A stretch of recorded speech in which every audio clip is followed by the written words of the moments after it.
Japanese commanders in 1943 stood over maps of the Pacific, confident their distant airfields were untouchable.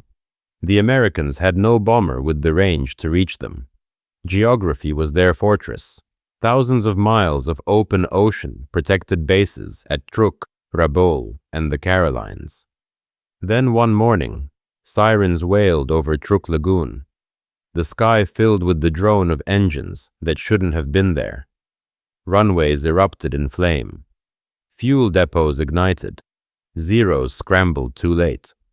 The bomber they dismissed as too bulky, too awkward, too American, had just flown farther than their strategists thought possible. The B-24 Liberator had arrived, and it would rewrite the rules of air warfare in the Pacific. Before we step deeper into this tale, I'd love to know where you're listening from today. Which corner of the world are you in? Share it in the comments. And now, let's begin our journey. Early 1943. The Pacific War has become a war of mathematics. Every mission is calculated in nautical miles, fuel consumption, payload weight. American planners sit in windowless rooms in Brisbane and Pearl Harbor, staring at maps that seem to mock them. The distances are staggering. From Allied bases to Japanese-held airfields, the ocean stretches 2,000 miles, sometimes more. It's not just water, it's emptiness. No landmarks, no rescue ships if an engine fails. Just waves and horizon, endlessly repeating. The Japanese understand this better than anyone.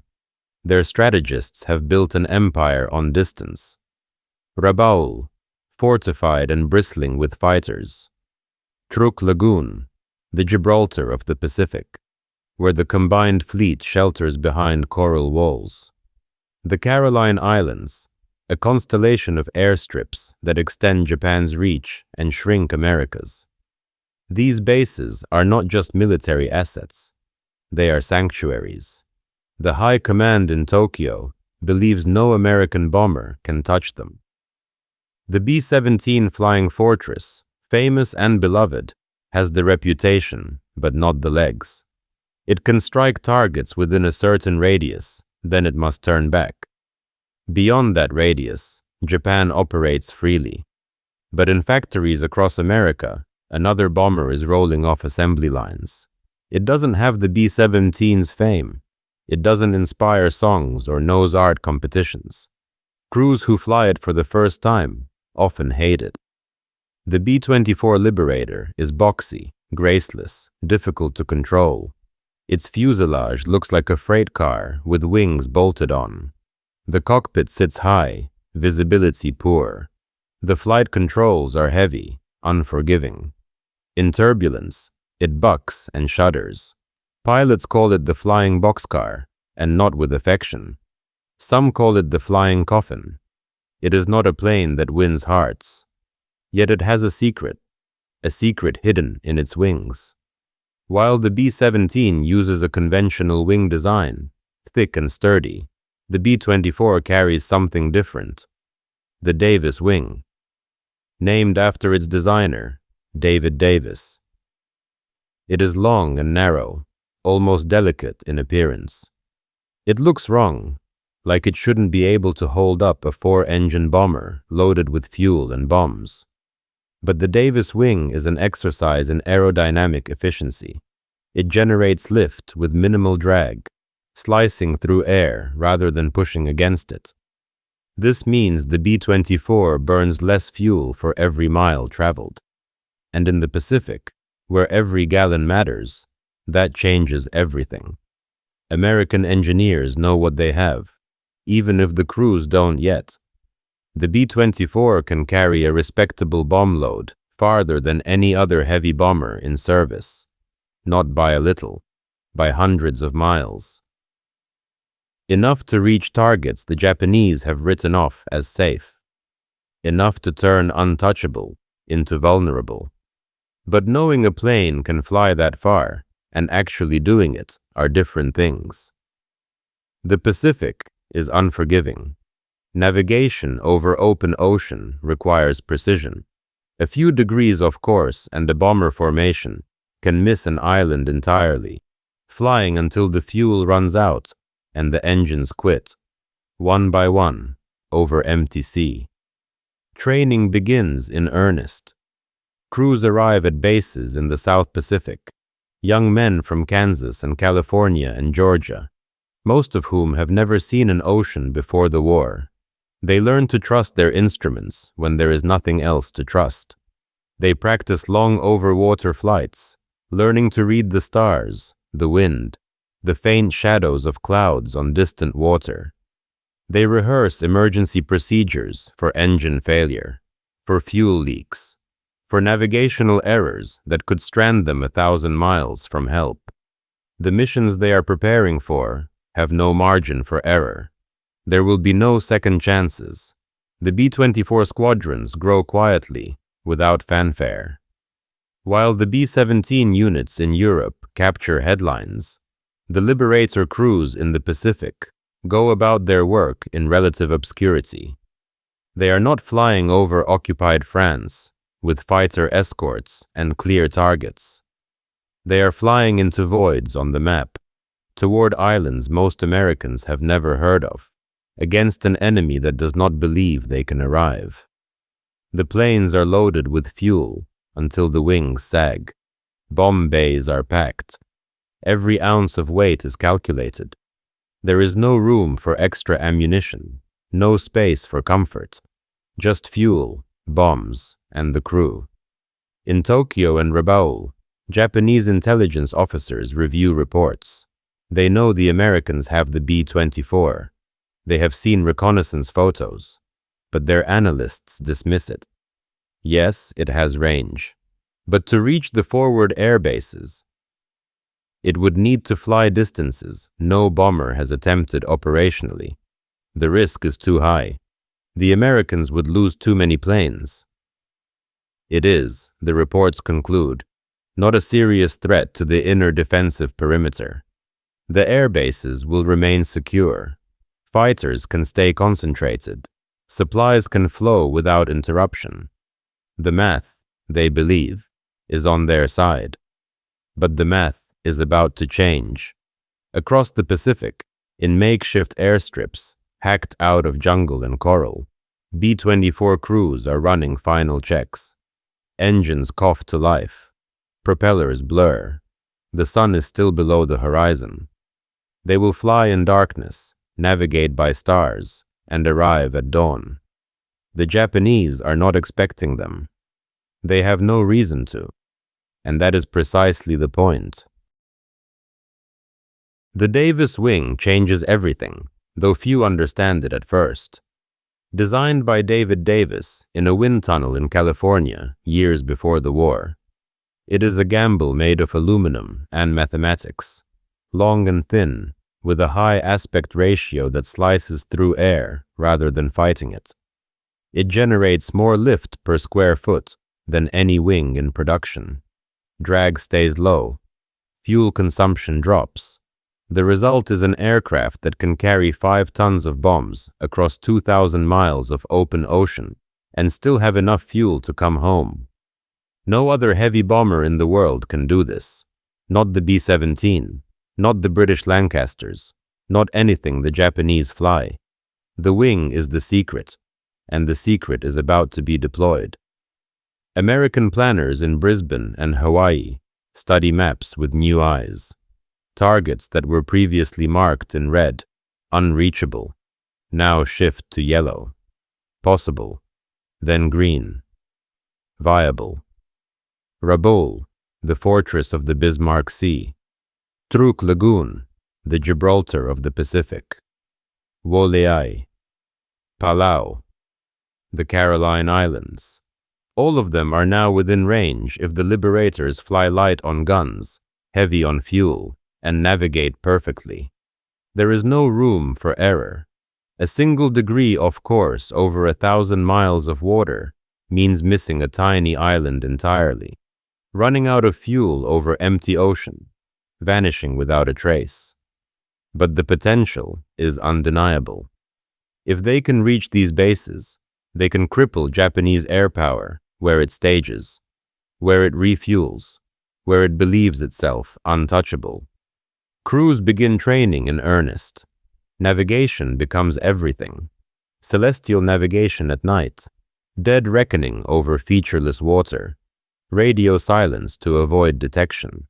They practice with sextants, star charts, and compasses that must be trusted above instinct. The Pacific offers no landmarks, no roads, no rivers, just blue in every direction. And if the navigator miscalculates, the crew dies quietly, out of sight, out of mind. Pilots learn to fly the B-24 on autopilot for hours, trimming fuel mixtures to squeeze every mile from the tanks. Bombardiers study reconnaissance photos of distant airfields they have never seen. Gunners are told to save weight, sometimes leaving behind ammunition or even armor plating. Every pound matters. Every gallon counts. The Japanese, meanwhile, see no reason to worry. Their intelligence reports note B-24 deployments in the Pacific, but assess them as short-range threats, useful only for coastal patrol or supporting ground forces. The idea of a heavy bomber flying a round trip of over 2,000 miles, loaded with bombs, seems operationally absurd. Fuel logistics alone would make it suicidal. Their defensive planning reflects this assumption. Fighters are kept inland or at forward bases, closer to expected threats. Radar stations are sparse. Anti-aircraft positions guard the obvious approaches, but not the distant horizons. Truk, the jewel of their Central Pacific defense, remains lightly defended from the air. Why waste resources guarding against an impossibility? Then, in the spring of 1943, the first long-range missions begin. They are small at first. A handful of B-24s, flying in loose formation, engines throttled back to conserve fuel. They take off before dawn from jungle strips in the Solomons or New Guinea, climbing slowly under the weight of fuel and ordnance. The ocean below is black, then gray, then blue. Hours pass. There is nothing but the drone of engines, the vibration of the airframe, and the slow creep of the fuel gauges downward. Navigators check and recheck their calculations. Pilots scan the horizon. Gunners sit in silence, watching the empty sky. It is tedious and terrifying in equal measure. And then, the target appears. A smudge on the horizon. Then the outline of an island. Then runways, revetments, parked aircraft glinting in the early light. No fighters rise to meet them. No flak bursts in the sky. The Japanese are still asleep, or eating breakfast, or performing maintenance, because no one told them to expect bombers. No one thought it was possible. The B-24s line up, bomb bay doors yawning open. The bombardiers peer through their sights, adjusting for wind and altitude. And then, the release. Bombs tumble through the air, spinning lazily, then accelerating. They hit runway surfaces, taxiways, fuel storage tanks. Explosions ripple across the airfield in sequence, each one a punctuation mark in a sentence the Japanese never saw coming. By the time the anti-aircraft guns open fire, the Liberators are already turning, engines roaring, gaining altitude and distance. A few Zeros scramble, clawing for height, but the bombers are too far, too fast, already disappearing into cloud cover or the glare of the sun. The damage is done. Runways cratered, aircraft destroyed on the ground, fuel depots burning, sending black smoke into the tropical sky. And the B-24s, those awkward, unloved machines, are already halfway home, fuel gauges dropping toward empty, crews silent with exhaustion and relief. The Japanese commanders who arrive at the scene hours later stand amid the wreckage, and try to make sense of it. How did American bombers reach this far? Where did they come from? How many are there? The reports they send back to Tokyo are filled with confusion and alarm. The assumptions that shaped their defensive strategy are suddenly, violently wrong. And somewhere over the Pacific, the Liberators are landing back at their jungle airstrips, engines coughing as the last fuel drains from the tanks. The crews climb out, legs shaking, faces blank with fatigue. They do not celebrate. They simply refuel, rearm, and prepare to do it again. May 1943. Rabaul wakes to the sound of engines it should never have heard. 4 B-24 formations appear over Simpson Harbor at dawn, silhouettes against the pink sky. The Japanese garrison has 30 seconds of warning. Then the first bombs fall. Runways split open like broken teeth. Concrete slabs flip into the air. Parked Zeros ignite in rows, fuel tanks rupturing in chains of orange flame. Ammunition dumps detonate with concussive waves that flatten palm trees half a mile away. Anti-aircraft crews sprint to their guns, but the Liberators are already overhead. Bomb bay doors open, payloads dropping in tight patterns. The accuracy is surgical. Every crater lands where it matters most. A Zero pilot named Lieutenant Sakai manages to get airborne. He climbs hard, throttle wide open, but the B-24s are already turning south. He fires from extreme range. Tracers arc uselessly through empty air. By the time he reaches their altitude, they are specks disappearing into cloud cover over the Coral Sea. He radios back to base. The tower does not respond. The tower no longer exists. On the ground, Japanese engineers stare at the damage. Runways will take weeks to repair. Fuel reserves are burning. 18 aircraft destroyed on the ground. The base commander sends an urgent message to Truk. American bombers operating at ranges previously considered impossible. Request immediate reinforcement of air defenses. But Truk has its own problems now. 2 weeks later, the Liberators come for Truk Lagoon itself. The anchorage Japan calls its Gibraltar of the Pacific. The fortress no American bomber was supposed to reach. 12 B-24s approach from the east, flying just above the wave tops to avoid radar. They pop up 5 miles out and climb fast.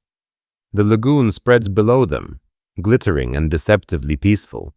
Warships at anchor, transports unloading, seaplanes tied to buoys, and 4 airstrips ringing the atoll, packed with fighters and bombers staged for operations across the Central Pacific. The lead bombardier centers his crosshairs on the main runway. The Norden bomb sight calculates wind, altitude, airspeed. The aircraft steadies. Bomb release. The plane lurches upward, suddenly lighter. 11 more Liberators follow in sequence. The sky fills with falling ordnance. Explosions walk across Truk's airfields in geometric precision. Hangars collapse. Revetments cave in. A fuel truck explodes, and the fireball rolls across the tarmac, consuming everything it touches. Fighters scramble from the secondary strip, but coordination is chaos. No one planned for this. No one thought they needed to. The B-24s don't dogfight. They don't circle back. They complete their run and turn east, engines droning steadily, already 200 miles away before Japanese fighters give up the chase. One Liberator trails smoke from a flak hit. The crew nurses it home on 3 engines, landing at their jungle strip with fuel gauges reading empty. The pattern repeats. Woleai, Palau, Kavieng. Every few weeks, another distant airfield erupts at dawn. Japanese commanders scramble to respond, but the problem is geometric. They cannot defend everywhere. The B-24's range makes every forward base vulnerable. Fighters must be dispersed, fuel stockpiles hidden, runways camouflaged. But camouflage does not stop bombs, and dispersal weakens concentrated striking power. By July, Japan's defensive perimeter is collapsing inward. Bases once used to project power across the Pacific are now liabilities, expensive targets requiring constant protection. The Liberator forces a terrible choice: abandon forward positions or bleed resources defending them. Either way, American forces advance. The B-24 crews do not see themselves as heroes. They see themselves as exhausted. Missions last 10, 12, 14 hours. Oxygen masks chafe. The cold at altitude is brutal. Engines fail. Navigation errors happen. Some crews ditch in the ocean and are never found. Others limp home on 2 engines, landing gear damaged, hydraulics shot. They sleep in tents. They eat canned rations. They wake before dawn and do it again. But every crater they leave behind is a fighter that cannot take off. Every fuel dump they ignite is a sortie that will never happen. The math is simple and relentless. Japan cannot repair faster than the Liberators can destroy. And the Liberators keep coming. The maps in Tokyo tell a story Japanese commanders no longer want to read. Red circles mark airfields hit once, twice, 3 times. Truk, Rabaul, Kavieng, Woleai. Each circle represents tons of concrete shattered, aircraft burned, fuel lost. The staff officers trace lines across the Pacific, calculating fighter ranges, trying to position squadrons to intercept the next raid. But the lines never connect. There are too many targets, too few fighters, and the Liberators always seem to know which base is weakest. By August 1943, Japan faces a choice with no good answer: pull fighters back to defend the airfields and lose control of the skies over the front lines, leave fighters forward and watch the bases that supply them turn to rubble. Either way, the math doesn't work. Fuel becomes the silent killer. Every gallon burned flying defensive patrols is a gallon not used for offensive strikes. Every tanker sunk by American submarines tightens the noose. And now, every time a B-24 destroys a fuel depot, weeks of precious supply vanish in an afternoon. The Liberators return to Rabaul in September. This time, the Japanese are ready. Zeros climb early, positioned at altitude, waiting. The formations meet at 18,000 feet. Tracers arc through the sky. A B-24 named Hell's Bell takes hits in the number 3 engine. Fire streams from the cowling. The pilot, Captain James Rutledge, feathers the prop and holds formation. They still have bombs to drop. The bombardier counts down. Bombs away. The formation turns east, and Hell's Bell falls behind, losing altitude on 3 engines. 2 Zeros close in. The tail gunner, Sergeant Eddie Klein, fires in short bursts, conserving ammunition. 1 Zero peels off trailing smoke. The other presses the attack. Klein's gun jams. He clears it manually, hands shaking in the frozen air, and fires again. The Zero breaks away. Hell's Bell limps toward the coast. Alone now, the formation miles ahead. Rutledge does the math. They won't make it home. He turns toward the nearest Allied airstrip, a dirt strip on Kirewina Island, 200 miles south. They land on fumes, 1 tire blown, the bomber shuddering to a stop 50 feet from the jungle.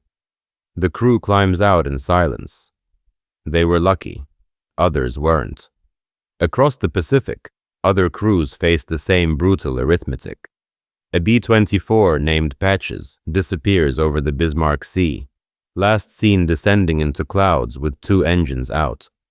No distress call, no wreckage found. 8 men gone.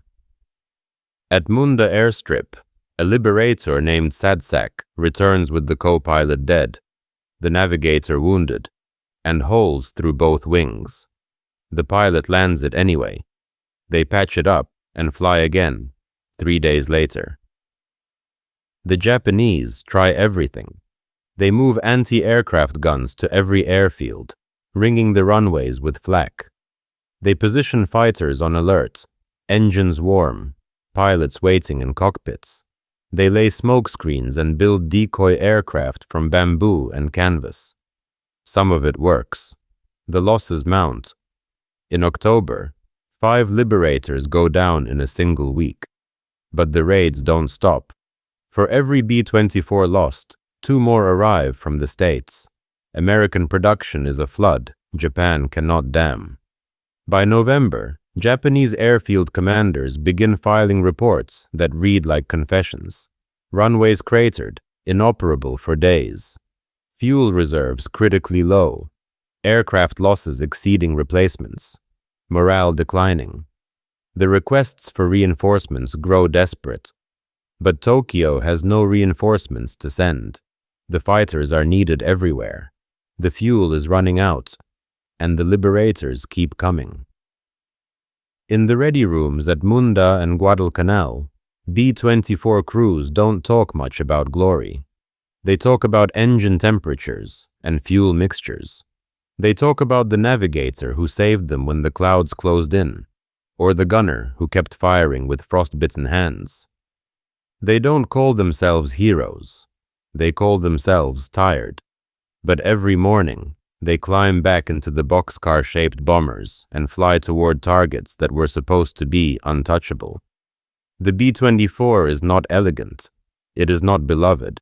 Crews still curse the heavy controls and the narrow catwalk over the Bombay Bay, but it does what no other bomber can do. It reaches.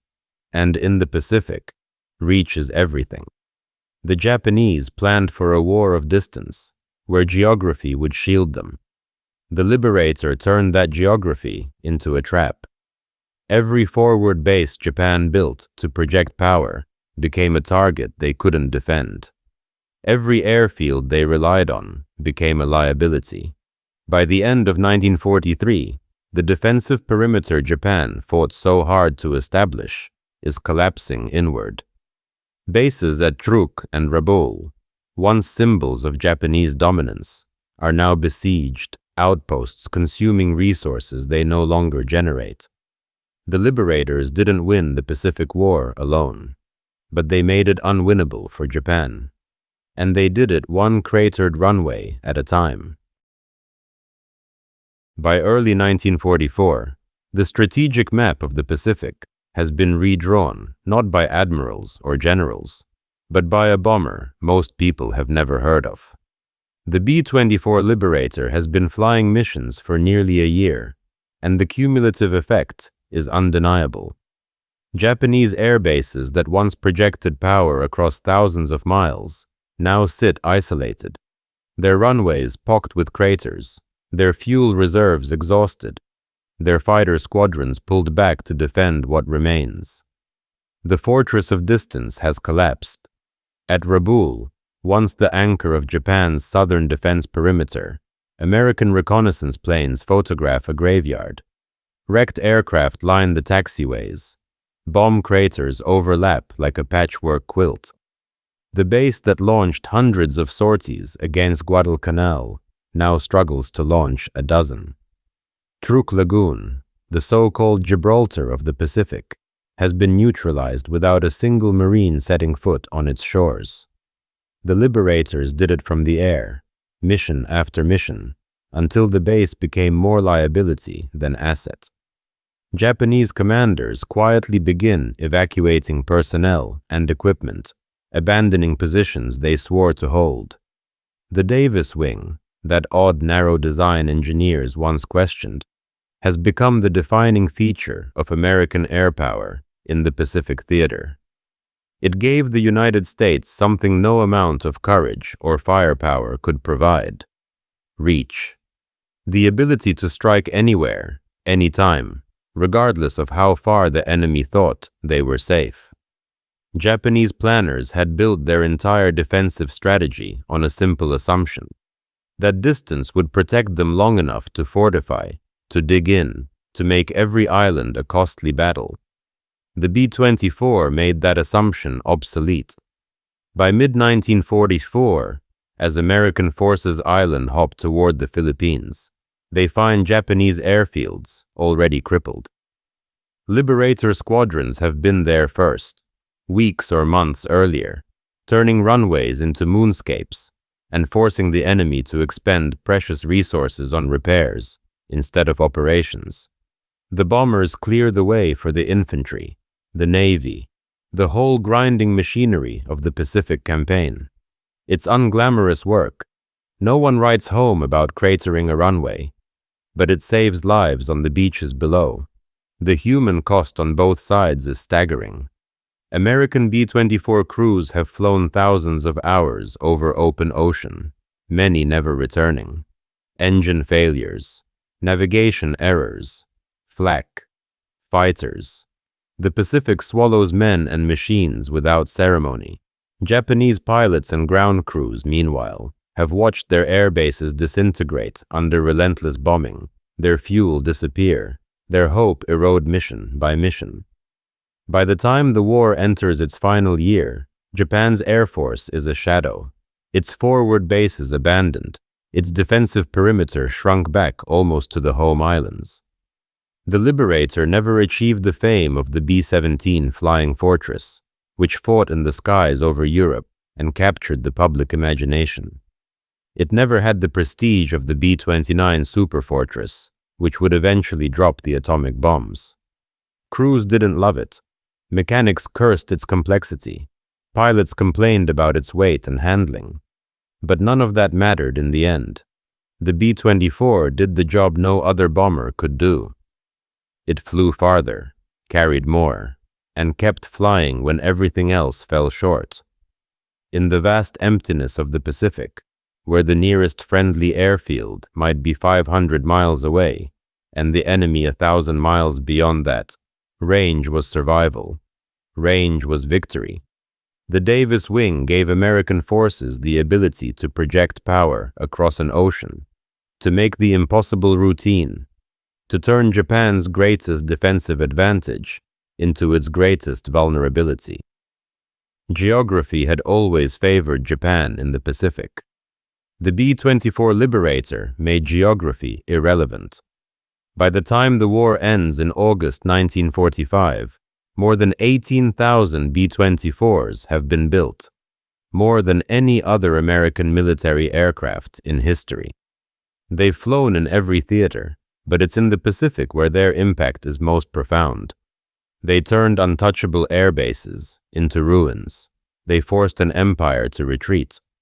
They proved that in modern warfare, distance alone is no longer a defense, and they did it quietly, without fanfare, one long mission at a time.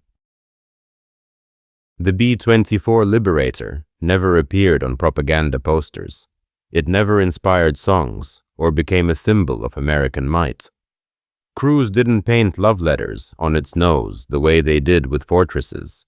They cursed its heavy controls, its narrow fuselage, its unforgiving nature.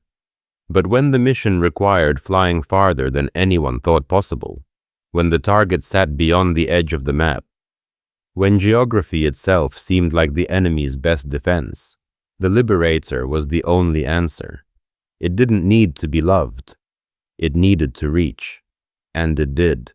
Over and over, across an ocean so vast that distance itself was a weapon, until distance meant nothing at all. The Pacific War was won by many things: carriers and submarines, Marines on beaches, code breakers in quiet rooms. But among them, often forgotten, was a bulky bomber with a strange wing that turned Japan's greatest advantage into its greatest vulnerability. The airfields that were supposed to be untouchable became craters. The fuel depots that were supposed to be safe became ash. The defensive perimeter that was supposed to hold for years collapsed in months. All because one aircraft could fly just a little bit farther. If this story of quiet dominance and unexpected reach moved you, hit that subscribe button. We bring you a new untold chapter from history every single day. Stories that deserve to be remembered, even if they were never celebrated. And if you learned something today, if you see the B-24 differently now, leave a like. It helps us keep these missions flying and these stories alive. Until next time, remember this: the longest journeys often change everything. And sometimes, the weapon that wins the war is not the one that gets the glory, but the one that solves the problem no one else can.